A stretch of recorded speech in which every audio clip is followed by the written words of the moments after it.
Gi-hun is a loser. He lives with his mom and has a gambling problem. On his daughter's birthday, he steals his mother's card and withdraws the money to gamble. The universe decides to favor him on his second try, and he wins a substantial amount of money.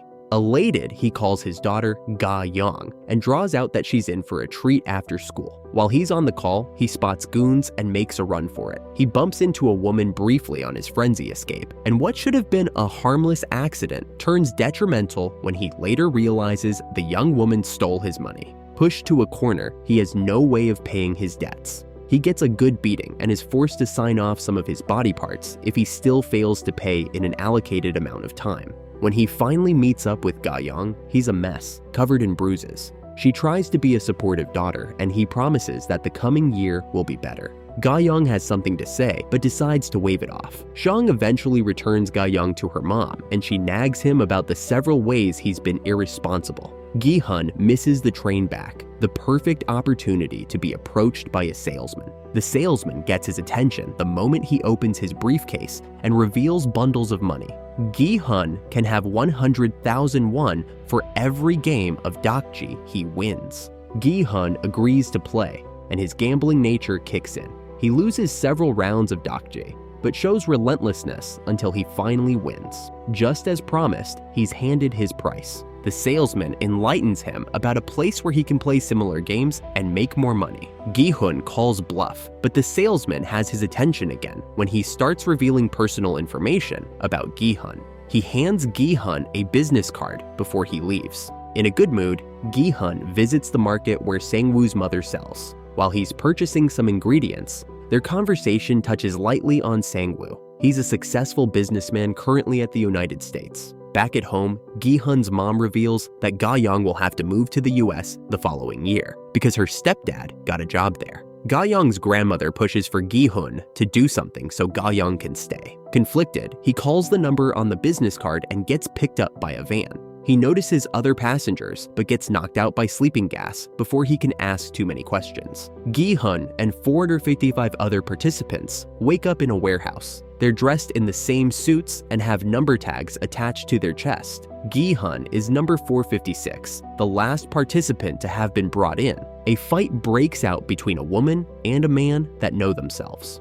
Gi-hun recognizes the woman as the pickpocketer that got him into extra trouble with his creditors. All confrontations are put on hold when staff members in red suits and full face masks stream out. A supervisor addresses the participants, and Sang-woo, player 216, challenges the motives of the people in control. The supervisor makes it clear all the participants are drowning in debts, and the games give them an opportunity to change the course of their lives. Participants line up to sign consent forms. Meanwhile, there's a frontman in a cloak and titanium mask that watches their every move. Participants stream out into a game hall. Gi-hun approaches Sang-woo, surprised that he of all people doesn't have his life together. They were childhood friends. The first game is called Red Light, Green Light, a game most participants can relate to their childhood. The rules are laid out. Red light means halt and green light means move. Should the motion detector catch movement when at red light, the player gets eliminated.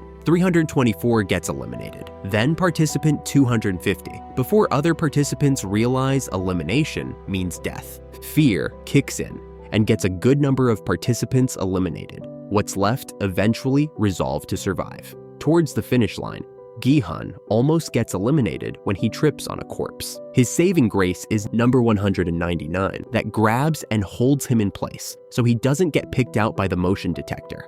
Gi-hun owes his life to two people, Sang-woo and number 199. Participants are soon addressed by the staff. There are 201 players left and 5 games left to play.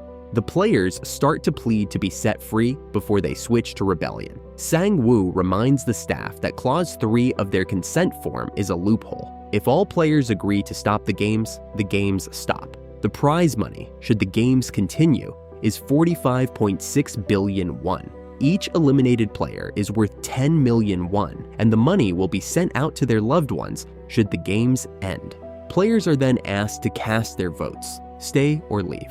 Gi-hun votes to leave, and Sang-woo votes to stay. Half of the participants have been swayed by the cash prize. Number 1, breaking the tie. and the games are terminated. The announcer expresses that should participants change their mind, they're welcome to return. Gi-hun resumes confronting the pickpocketer when they get tossed out of the van with their belongings in the middle of nowhere. Sang-woo also gets acquainted with number 199. He gives him fare for the bus ride back to Ansan. Gi-hun goes to the station and tries to convince the police that he's been through a bizarre but real ordeal. He makes one of the officers call the number on the card, but the moderators are one step ahead.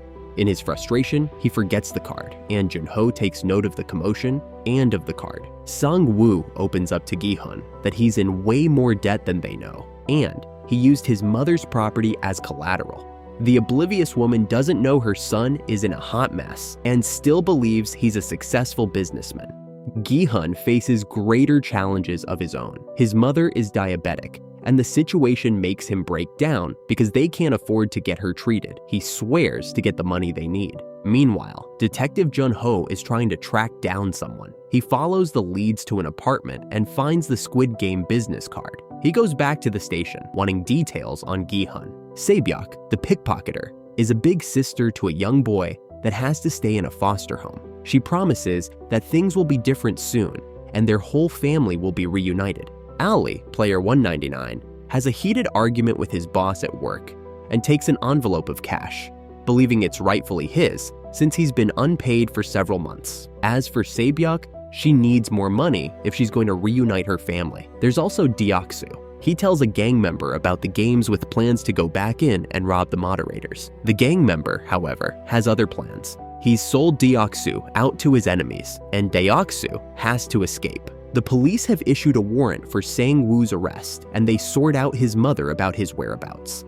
She's in disbelief that her son is a fraud. Sang-woo gets a new business card. Ali gives his family the money so they can go back home. Gi-hun runs into number 1 and overdrinks, the old man remarks. He'd like to go back and play the games. Gi-hun, at wit's end, goes asking his ex-wife for money. Her new husband offers him the cash, but on the condition that he stays away for good. This bruises Gi-hun's ego. Jun-ho is trying to find his brother, and it's clear Gi-hun is a connection. Gi-hun is dismissive and retreats to his house, where he finds a new Squid Game business card. History repeats itself, and each character, fed up with their miserable lives, gets picked up by the van. Jun-ho tails the van as it takes participants back to the arena. Jun-ho remains one step ahead and, stealthily, attaches himself to the bottom of the vehicle while it's still in traffic. He has both his phone and gun on him and texts his superior that he'll be unavailable for a while. During the player's inspection,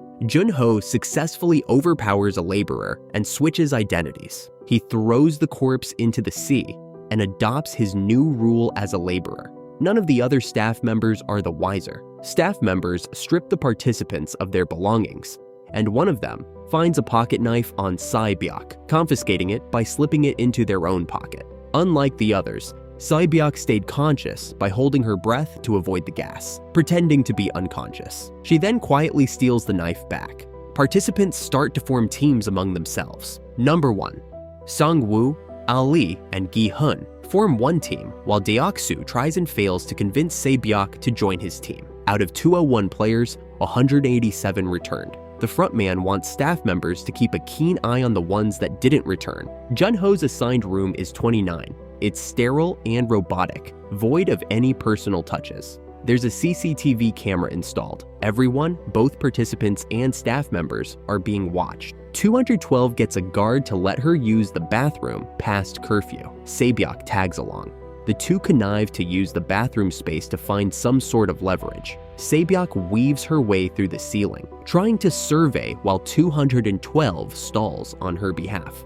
Jun-ho jots down his findings on his phone. Wherever they are, it's a remote island. Kang tells 212 that she spotted a room where staff members were melting something that smelled like sugar. While the participants are having breakfast, one of them finds a note in his bread. Sang-woo gets Se-byuk to reveal to him what she saw. He'd overheard her talking to 212 when they returned from the bathroom. When the participants file out into the arena, they find a huge playground. The announcer tells them to pick one out of 4 shapes on the wall. With what Se-byuk told him earlier, Sang-woo has a clue what game they're about to play. He chooses to keep this information to himself Even when his team members ask him if he's figured it out, he suggests they split up, each guy going for a different shape. Gi-hun picks Umbrella and Sang-woo battles with his conscience, but he ultimately decides to remain mute. The game is called Dalona. The participant with the hidden note, player 111, knew this already. Se-byuk chose to follow Sang-woo and line up for triangle. It's the easiest shape to trim out of the honeycomb each contestant was given.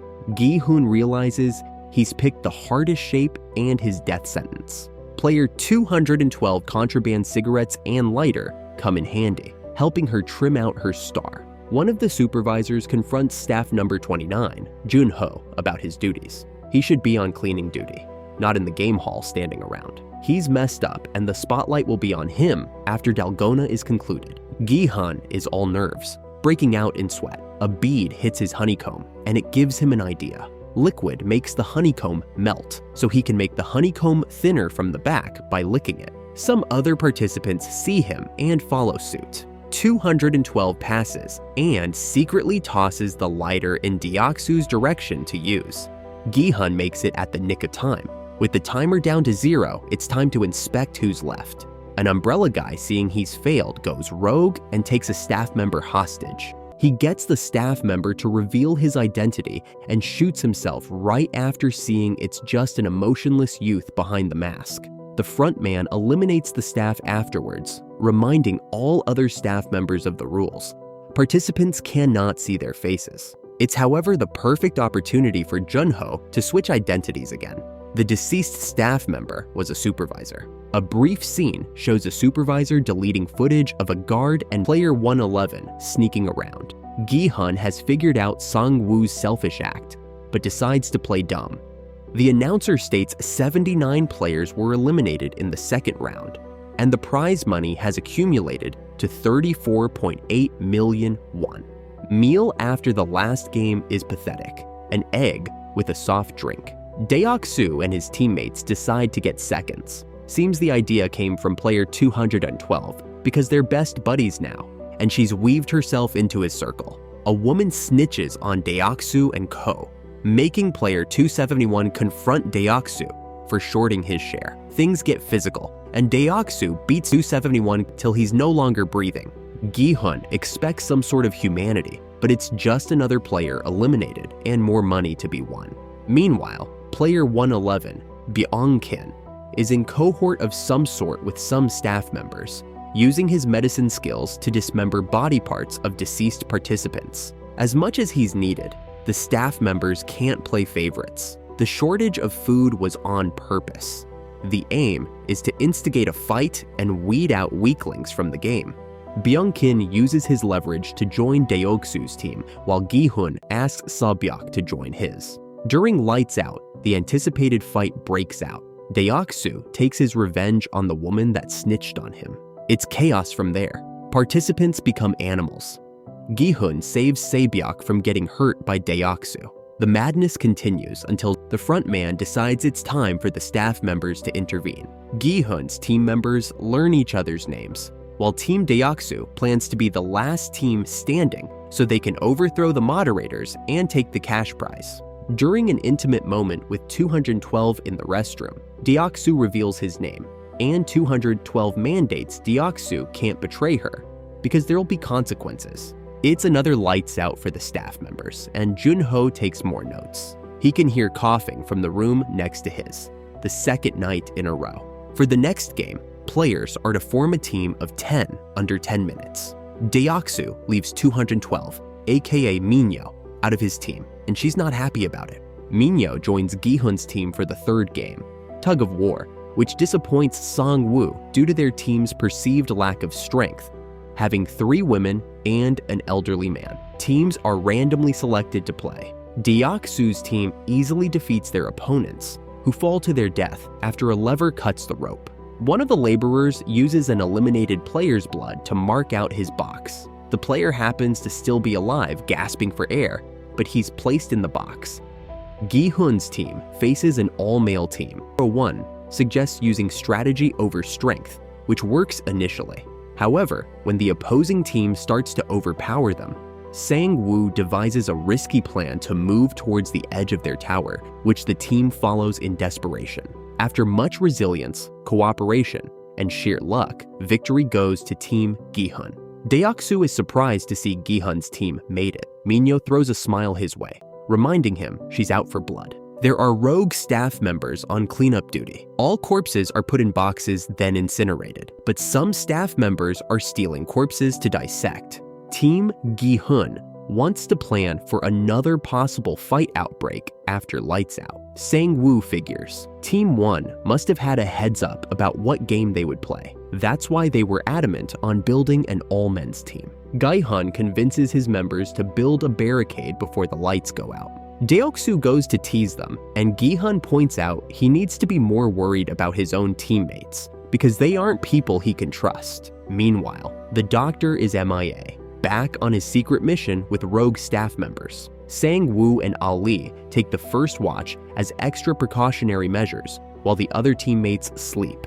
They get talking and learn more about the lives they left behind. Staff number 29 was absent during the last delivery, but he gets off with just a warning because of his diving skills. The doctor is asked to hurry up with harvesting the organs from the corpse so the divers can meet up with the boat. 001 and Gi-hun take the second watch. As Gi-hun reflects on his past, he recalls a strike from when he was fired from his job, drawing parallels between that experience and his current situation. 001's health starts to deteriorate. Back at the operational room, one of the staff members remarks most of the participants are either terminally ill or have already sold out vital body parts. Jun-ho almost gets discovered, asking a question he should know the answer to, seeing he's been an active part of the mission. Byung-kin gets everyone to shut up so he can work in peace. Jun-ho and a fellow laborer use a secret pathway to leave for a delivery.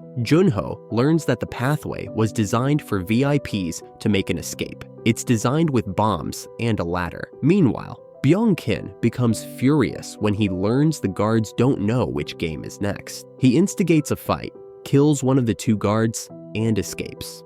The surviving guard informs the supervisor tasked with deleting footage. At the same time, the other laborer holds Jun-ho at knife point, forcing him to reveal his face because he keeps asking strange questions. Jun-ho, in turn, points a gun at the laborer, making him reveal his identity. They had previously discussed a participant with one kidney in the operating room, which makes Jun-ho suspect it's his missing brother, but the laborer insists the participant was female. Meanwhile, the surviving guard finds the doctor, reveals his face, and convinces him to lower his defenses. He planned to still kill the doctor, but a gunshot interrupts.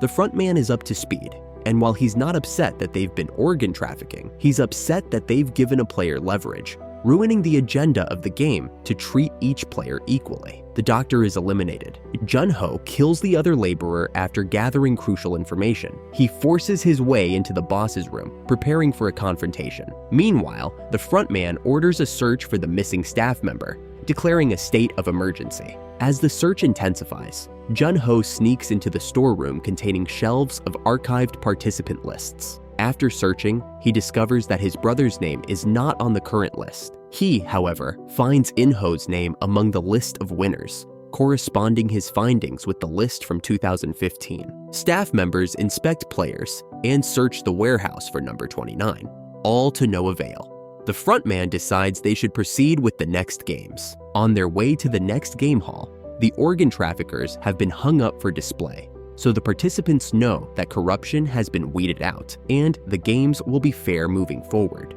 Jun-ho gathers document evidence by taking pictures, but is interrupted by a ringing landline. He hesitates over answering the call, but the frontman arrives just in time to answer, speaking to the host and mentioning the arrival of the VIPs. For the next game, the participants must pair up in teams of 2. Gi-hun wants Sang-woo as his teammate, but Sang-woo asks Ali instead. Jun-ho discovers that the landline doesn't work from the receiving end. As the players search for teammates, a player informs Gi-hun that with the doctor dead, there's now an uneven number of participants, meaning the one without a partner will likely be eliminated. Seeing that no one has chosen 001, Gi-hun, feeling attached to him, decides to pair with him. Minyo is left without a partner, but she's dragged somewhere instead of being killed on the spot. Seems the next game is about trust and not strength, according to 001. Players are each handed 10 marbles to play with. The announcer relays it's actually not a game of trust, and teammates will be playing against each other. Ali and Sang-woo are a team, and Ali is winning. Gi-hun can't get 001 to play because he's entered a shell in his mind. Sae-byeok and Ji-young will wait till the end to play a single round. Deok-su's teammate is winning, so he requests to play a new game with his teammate. The guard accepts. While Ji-young and Sae-byeok talk about their personal lives and motives, Gi-hun finally gets 001 to stop wandering and play. Sang-woo, seeing there's one last round and Ali is going to win, convinces Ali to stop playing, suggesting they work together without killing each other. However, this is a trick to get Ali to hand over all his marbles before time runs out. Meanwhile, Deok-su wins his game. Gi-hun uses 001, Dementia, to collect his marbles, but Discover 001 still has one left, meaning Gi-hun hasn't won yet. To make matters worse, 001 starts wandering off, making it difficult for Gi-hun to get the last marble. Ji-young chooses to let Sae-byeok live, believing Sae-byeok has more to fight for with the prize money. Ali realizes too late that Sang-woo has manipulated him. 001 proposes that for the last round, he and Gi-hun wager everything they have. Gi-hun doesn't like the idea. 001 reveals he knew Gi-hun was tricking him, but still, he gives him his last marble. Just before he's eliminated, 001 reveals his real name to Gi-hun.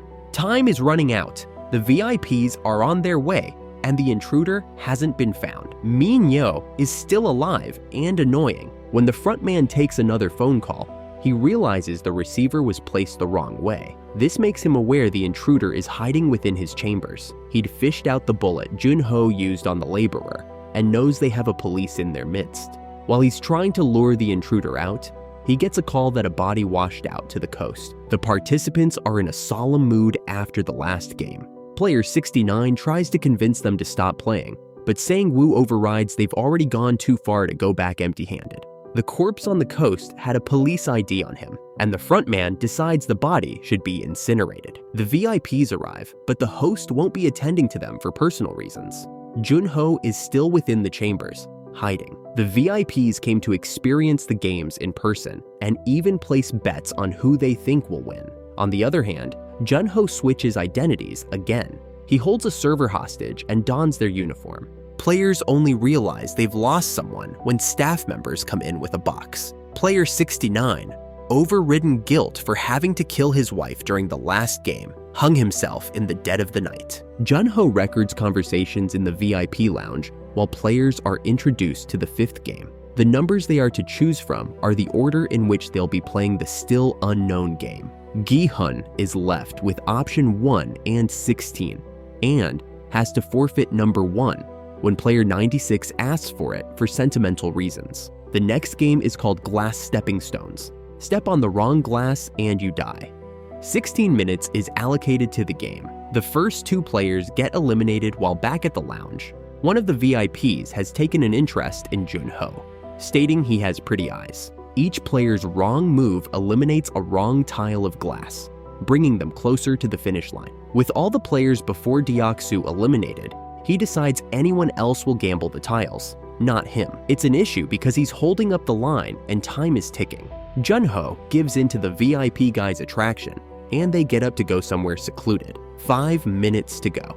Jun-ho, gun and camera in hand, gets the VIP guy likely to spill. Back at the game, Minyo pulls a Romeo and Juliet stunt with Deok-su against his will, jumping off the glass with him, as the deal was to stick with each other till the end. The frontman notices one of the guests and servers are missing, and calls someone to check out the VIP room. One of the players out of the 4 left is a glass expert. He chose to wait till all the players before him were eliminated before speaking up. It seems they'll make it until the frontman reduces lightning so he can no longer tell the glass apart. Jun-ho spared the guest and disappeared. At the end of the game, only 3 players are left. The glasses explode and it seems Sae-byeok is hurt. Jun-ho makes his escape from the island, but the frontman and some staff members are on his trail. The dive tank he took is being tracked. Jun-ho makes it to another coast. Gi-hun and Sang-woo have an official fallout with Gi-hun addressing how Sang-woo handled things in the last round. He pushed off the glass expert because he was wasting time telling the glass apart. The 3 last standing contestants are congratulated for making it to the last round, then asked to change into new outfits. Se-byuk got hit in the abdomen with a large shard of glass. She's lost a huge amount of blood and uses her jacket to curb what's left. The front man and his minions are hot on Junho's trail. He climbs up the hilly landscape and contacts the chief of police once he has a signal, but the line keeps breaking and the chief can barely hear him. He goes on to send in the evidence he's accumulated, asks the chief to look into it, and to send in a squad as soon as possible. The warehouse is transformed to a dining room, and the players are treated to a last supper. The table is a large triangle, and each player is sitting at each side. Meanwhile, one of the staff members spots Jun-ho. Jun-ho takes off but gets cornered by a cliff. He has just 1 bullet left in his revolver, as the other is a blank, meaning shooting and killing the front man is a 50-50. The front man points out that the signal is so bad that he doubts the pictures went through to the police. Once the players are done eating, the table is cleared except for table knives for each player. Jun-ho takes his chances and shoots at the front man, but the front man is still standing. The guy takes off his mask and reveals he's Jun-ho's brother, In-ho, the same brother Jun-ho has been trying to find. In-ho takes a shot at Jun-ho, and the policeman falls into the sea. With his brother out of the way, the front man dons on his mask again. Back in the warehouse, Gi-hun approaches Se-byuk because he's noticed she's looking unwell. Gi-hun wants to form an alliance with Se-byuk, with hopes they can both get out of the game alive. After learning that Gi-hun has a mom and a daughter, Se-byuk wants them to strike a deal that whoever gets out has to look after the other's loved ones. Gi-hun notices Sang-woo has dozed off, his knife slipping from his grip. He stealthily moves to attack, but Se-byuk speaks to his better judgment. Gi-hun is the most kind-hearted among them. Se-byuk is barely holding on, and Gi-hun tries to get help. With his back turned, Sang-woo strikes, and Se-byuk is eliminated. Infuriated, Gi-hun tries to go after Sang-woo, but the staff members intervene. In-ho takes out the bullet lodged in his shoulder. His brother's last words and expression hunt him. The games are down to just 2 players, Gi-hun and Sang-woo. The players are asked to pick between 2 shapes, and the supervisor then flips a coin with 2 shapes on it, triangle and square. Triangle ends up as heads, meaning triangle gets to choose between offense and defense. The last game is called Squid Game, a children's game originally played in Korea. The rules are explained to the players, the last one stating that the last man standing takes victory. Gi-hun wants to be clear on the last rule, so the supervisor explains that the last man alive wins. Squid Game is a physical and violent game, meaning there are no restrictions to how one should win. Since Gi-hun is a fence, he's handicapped. He has to hop on 1 foot until he gains access across the squid's neck, according to rules of the game. Gi-hun does this by throwing sand in Sang-woo's eyes while jogging his former friend's memory about the past. They address the elephant in the room. Sang-woo states his reasons for eliminating Se-byuk, and Gi-hun relays. Se-byuk's the reason Sang-woo still has a mouth to run. With her deceased, he's out for revenge. The 2 men start to fight, first with knives, then with their bare hands when they both lose their weapons. At some point, Sang-woo has Gi-hun in a chokehold. His resilience is to strangle Gi-hun. Gi-hun manages to escape, but is soon met by a bloodier state when Sang-woo gets hold of a knife. While he's weak and bleeding, Sang-woo reminds Gi-hun they're in the same arena they first played red light, green light. It seems Sang-woo will have his way with the knife, but Gi-hun's palm acts as a wedge. Unlike Sang-woo, Gi-hun can't kill Sang-woo. He leaves Sang-woo helpless on the floor and moves towards the squid's head. It should be game over until Gi-hun decides he'd rather end the games than win. Just when it looks like Sang-woo agrees, he takes the knife by his side and stabs himself in the neck. Just before he leaves, he asks Gi-hun to help his mother. Just before Gi-hun is dumped by a sidewalk back in civilization, In-ho explains players in their games are treated like mere horses to bet on. Gi-hun tries the card that got tossed out with him and sees it works. His balance reads the prize money minus 10,000 won. The first person he comes in contact with is Sang-woo's mom, who still hasn't heard from her son. When he gets home, he finds his mom unresponsive on the floor. Defeated, he lays next to her corpse, hugging and begging her to wake up. A year later, Gi-hun dons a scruffy look with haunted eyes. He still has a lot of money to be considered VIP, but he's left the cash dormant in his savings account. While he sits out by the shore to drink and sulk, a woman approaches him and he ends up buying a flower from her. Attached to it is a card he knows too well with instructions for a meeting. What really catches his attention is that it's signed by someone that addresses themselves as Gi-hun's ganbu. Gi-hun finds his ganbu indeed, Il-nam, also known as 001. The old man is on bed rest but still in the mood to play games. He promises Gi-hun can have his answers if he plays with him. Oh, Il-nam is actually his real name, and he's also really sick. Even worse, he wants Gi-hun to spend the money he's made, and he started the games with his clients because they were too bored and too rich. He joined the games because he didn't want to be a spectator, and he doesn't regret it because it gave him a chance to have an adventure. Gi-hun wins their latest bet. Just before midnight, the world proves there's still humanity. By midnight, Il-nam is gone. In-ho recalls why the host had been absent when the VIPs arrived. He was done being a spectator. Gi-hun changes his looks and finds Cheol, Se-byok's brother. He drops Cheol with Sang-woo's mom, and Gi-hun is gone by the time the woman finds the stash of cash he left behind. Gi-hun is on his way to see his daughter when history repeats itself. The salesman is out of reach, so he rushes over and snatches the card from the potential player, warning the player to stay clear from the games. On his way to the plane, he calls and states his grievances. The front man advises him to keep matching forward, but Gi-hun has other plans.